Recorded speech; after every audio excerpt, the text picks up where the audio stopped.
Time now for sports news on the News at 10 with Charles Eruka.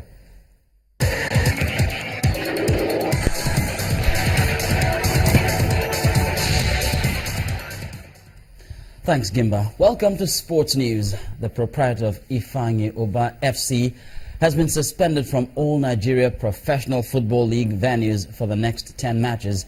The league management company LMC also slapped a 2.5 million naira fine on the businessman for encroaching on the field of play and assaulting Heartland Football Club goalkeeper Eboue after Sunday's game in Nnewi, Anambra State.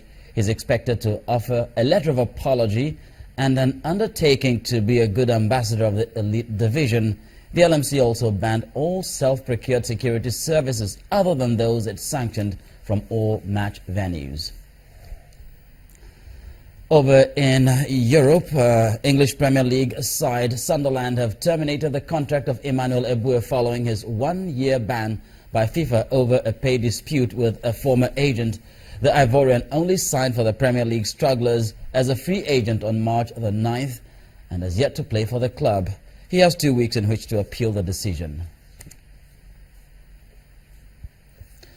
And over in the United States, 5 senior members of the World Cup winning U.S. football team have filed a lawsuit against the National Federation for Wage Discrimination.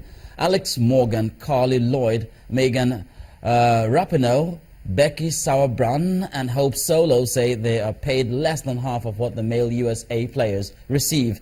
The U.S. Soccer Federation said it was disappointed given the work it had done in building the women's game.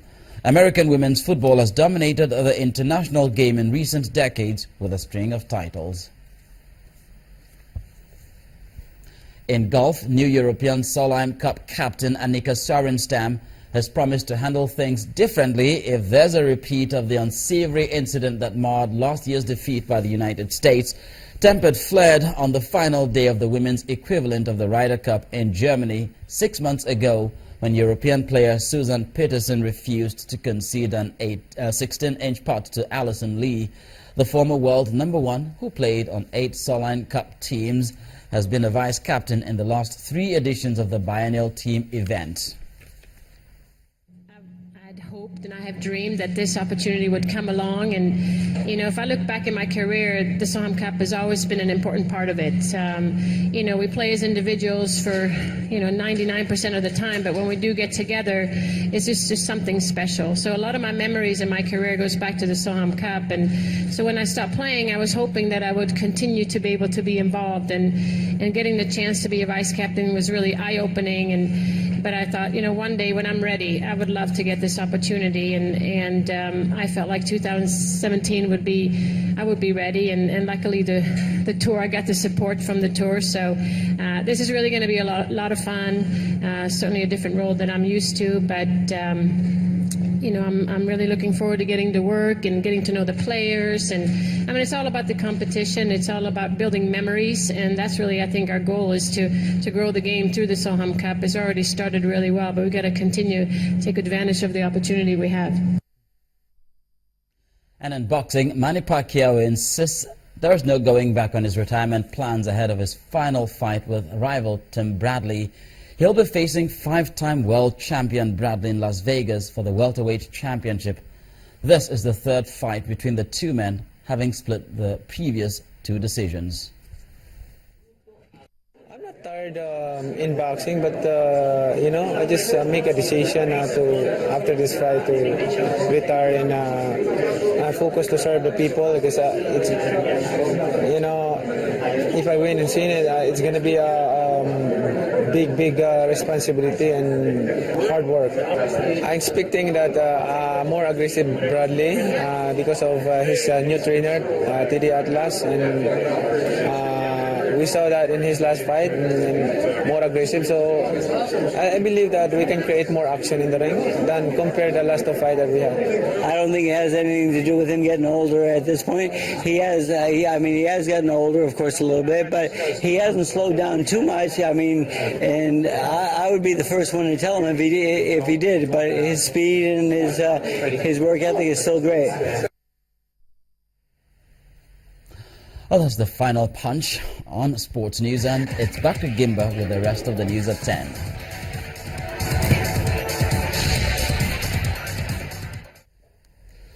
highest court in South Africa has ruled that President Jacob Zuma violated the constitution when he failed to repay government's money spent on his private home.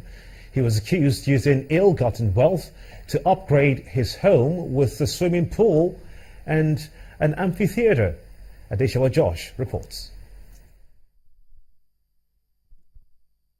Constitutional Court has ordered President Jacob Zuma on Thursday to pay back some of the $16 million of state money spent upgrading his private home. The unanimous ruling by the 11th Judge Court said President Zuma had failed to uphold, defend and respect the Constitution by ignoring the public protector's findings on a sprawling rural residence. Leaders of Libya's new unity government arrived in the capital Tripoli by boat earlier today in an attempt to take control of government. However, over recent days, Tripoli's airspace has been intermittently closed to stop the Presidency Council, which has been based in Tunisia, from arriving by air. Libya's UN envoy has called for a peaceful and orderly handover. 18 people have died and many injured when a flyover under construction in the eastern Indian city of Calcutta collapsed. Many people are feared trapped under the concrete and steel bridge which fell on a busy road. Local residents are also trying to help the rescue effort. That's the foreign news wrap-up. Gimba? And thanks indeed, Adeshawa Josh, with that. And the main news again. United States has pledged over $600 million in developmental aid to Nigeria this year as the 4th Nuclear Security Summit kicks off in Washington, D.C. today. The World Bank has committed $800 million to rebuild in the northeast, just as the Borno state government has started the rebuilding of Dalori community. And a flyover under construction in the eastern Indian city of Calcutta has collapsed, killing at least 18 people and injuring others. And that's how it's been on the news at 10 tonight. I want to thank you so much indeed for being a part of it. I'm Gimba Umar on behalf of everyone here. Have a splendid night rest. Goodbye.